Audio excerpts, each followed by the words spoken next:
जिल्ह्यातील 2.5 लाख शेतकरी पीक विम्यापासून वंचित. पीक विमा व अतिवृष्टीच्या नुकसान भरपाईसाठी रविकांत तुपकर आक्रमक.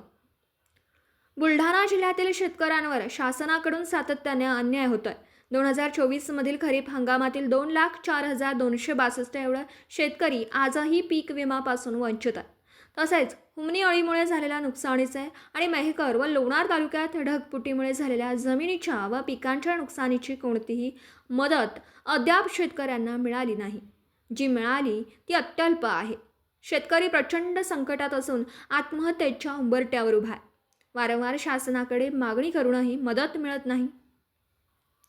पीक विमा आणि नुकसान भरपाईची रक्कम आता आम्ही मेल्यावर देता का, असा संतप्त सवाल शेतकरी नेते रविकांत तुपकर यांनी केला. आज रविकांत तुपकर यांनी जिल्हाधिकाऱ्यांची भेट घेत निवेदनाद्वारे शासनाचं लक्ष वेधलं.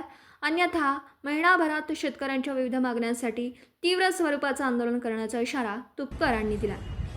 आज बुलढाणा जिल्हाधिकाऱ्यांची आम्ही क्रांतिकारी शेतकरी संघटनेच्या शिष्टमंडळानं भेट घेतली. 2024 सालचा 2.5 लाख शेतकऱ्यांचा पीक विमा अजूनही शासनाकडे पेंडिंग आहे. कंपनीला विचारलं तर कंपनी म्हणते शासनाने आम्हाला अजूनपर्यंत पैसे दिले नाही आणि यामध्ये शेतकरी मोठ्या प्रमाणामध्ये वैतागलेला आहे. सर्वे नंबर आणि गट नंबर 1 असताना एका शेतकऱ्याला पैसे मिळतात आणि त्या धुऱ्यावरच्या बाजूच्या शेतकऱ्याचं नुकसान कंपनी मान्य करत नाही. कंपनीचं आणि कृषी विभागाचं साटेलोट आहे असं आमचं स्पष्ट म्हणणं आहे.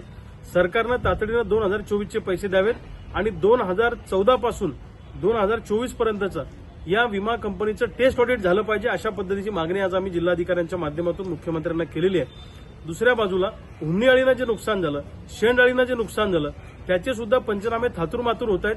वस्तुनिष्ठ पंचनामे करून 100% नुकसान भरपाई दिली पाहिजे, ही आमची मागणी आहे. आणि तिसरी मागणी, ढगफुटी सदृश पावसामुळे चिखली, सिंदखेड राजा, मेहकर, लोणार या पट्ट्यामध्ये मोठ्या प्रमाणामध्ये जमिनी खरडून गेलेल्या आहेत. शेतीच्या साहित्याचं नुकसान झालेलं आहे. शेती पिकांचं मोठ्या प्रमाणात नुकसान झालेलं आहे. दुबार तिबार पेरणीची वेळ आलेली आहे. या शेतकऱ्यांचं पंचनामे करून 100% सरसकट नुकसान भरपाई द्या, ही आमची मागणी आहे.